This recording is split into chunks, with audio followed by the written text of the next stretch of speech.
నమస్తే. తెలంగాణలో గత వారం రోజుల నుంచి చూసుకున్నట్టయితే గో బ్యాక్ మార్వాడి అనే నినాదం కూడా చాలా వరకు కూడా వస్తూనే ఉంది. కొంతమంది దాన్ని సపోర్ట్ చేస్తున్నారు, కొంతమంది వ్యతిరేకిస్తున్నారు. మన దగ్గర ఇప్పుడు ప్రవీణ్ బాగడి గారు ఉన్నారు, మనం మాట్లాడదాం. నమస్తే అన్న. అన్నా జై శ్రీరామ్. నమస్తే అన్న. బాబాసాహెబ్ అంబేద్కర్ కి జై. అన్న, ఎట్లా ఇప్పుడు మార్వాడీలందరూ కూడా తెలంగాణలో గో బ్యాక్ అనే నినాదంతో కూడా అందరూ కూడా మాట్లాడుతున్నారు. కొంతమంది సపోర్ట్ చేస్తున్నారు, కొంతమంది వ్యతిరేకిస్తున్నారు. అంటే మీరు ఏం చెప్తారు దాని గురించి? గో బ్యాక్ అనే నినాదం కరెక్టా లేకపోతే రాంగా? అన్న ఫస్ట్ నేను ఇది చెప్తున్నా, నేను తెలంగాణలో పుట్టినా పెరిగిన మార్వాడి కూడా కొన్ని మంది ఇక్కడ పుట్టిండు పెరిగిండు, ఇక్కడ బిజినెస్ చేస్తున్నారు, డెవలప్ అవుతున్నారు. ఇంకా మన దళితులు కూడా మన సోదరుడు అన్న తమ్ముడు లాగానే మన అందరు కలిసిమెలిసి ఉంటున్నాం మేము తెలంగాణలో. యాక్చువల్ చూస్తే మేము తెలంగాణ వాదిలం. శాంసన్ తమిళవాది, ఆయన ఎక్కడనో పుట్టిండు. ఆ సబ్జెక్ట్ మార్వాడి గోబ్యాక్ సబ్జెక్ట్ ఎప్పుడు వచ్చింది? ఆ శాంసన్ దిగిన తర్వాతనే వచ్చింది. ఆ ఎక్కడెక్కడ ఆయన సర్కిల్ ఉన్నది, ఆ సర్కిల్లో కూడా స్ప్రెడ్ చేసిండు. ఇంకా ఈ సబ్జెక్ట్ ఎట్లా అయిపోయి అంటే నేషనల్ వైడ్ గా మారిపోయింది సబ్జెక్ట్ కూడా.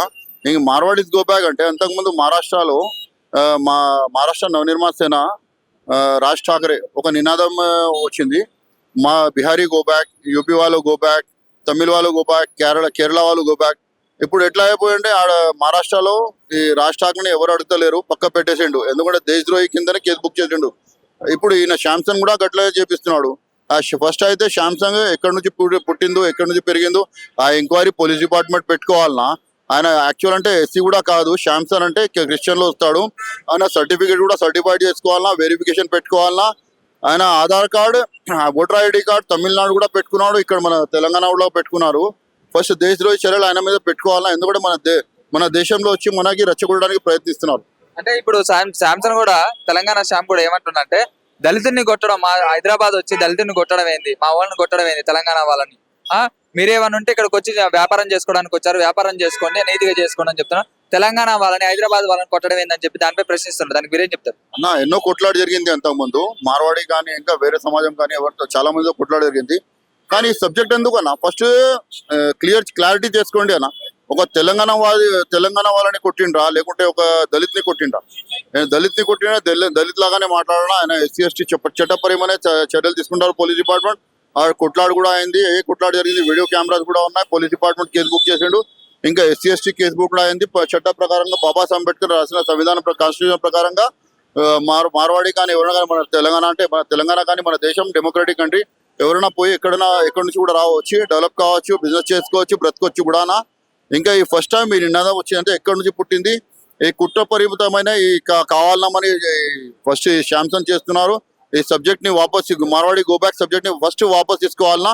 మార్వాడి పెద్దవాళ్ళు కూడా ఉన్నారు, మన దళిత్ నాయకులు కూడా పెద్దవాళ్ళు ఉన్నారు. ఇద్దరు కూర్చోబెట్టి గవర్నమెంట్ కూడా దిగాలన్నా, కింద దిగి ఇద్దరు సమన్వయంగా స్థాపించాలని కోరుతున్నా గవర్నమెంట్ తో కూడా. అంటే అతన్ని కొట్టిన తర్వాత కూడా అతన్ని తిట్టారని కూడా చెప్తున్నారు. కింద జాతి వాడి అని చెప్పి తిట్టడం కూడా వాళ్ళు అన్ని కూడా గమనించారని చెప్పి కూడా అంటున్నారు. దానికి మీరేం చెప్తారు? దానికి అట్రాసిటీ యాక్ట్ ఉందా? నేను దళిత్ నాయకుడు, దళితులకి ఒక కొట్టింది, ఇంకా కాస్ట్ పరంగా కొద్ది విద్వేష పరంగా ఆయన మాట్లాడాడంటే కేసు బుక్ చేయమని మేము కూడా అంటున్నాం. మన చట్టం ఉన్నది మన దగ్గర, చట్టపరమైన చర్యలు ఉంటాయి. యాక్షన్ ప్రకారంగా పోలీస్ డిపార్ట్మెంట్ దిగి అరెస్ట్ చేసుకోవాలన్నా. ఇంకా 100% కాస్ట్ పరంగా ఆయన తిట్టిందంటే మేము కూడా సపోర్ట్ చేస్తామన్నా. కానీ ఏమంటే మార్వాడి గో బ్యాక్ సబ్జెక్ట్ ఎక్కడి నుంచి పుట్టింది, మీరు దాని గురించి కూడా ఆలోచించుకొని చేసుకోవాలన్నా. అంటే వాళ్ళు చేసే వ్యాపారం కానీ ఎలాంటి జిఎస్టీ కూడా కట్టడం లేదు, వాళ్ళ వల్ల దేశానికి కూడా ఉపయోగం లేదు. మోడీ గారు ఏమో యూపీఐ పేమెంట్ చేయాలని చెప్పి డిజిటల్ ఇండియా కావాలని చెప్పి కూడా అంటున్నారు. దానికి మీరేం చెప్తారు? శాంసన్ ఏమైనా ఎంక్వైరీ కమిటీ పెట్టుకొని మార్వాడి మీద యాక్షన్ ఏమైనా కమిటీ పెట్టుకొని ఎంక్వైరీ చేస్తున్నాడా, లేకుంటే ఏమైనా ప్రూఫ్ ఉందా అన్న?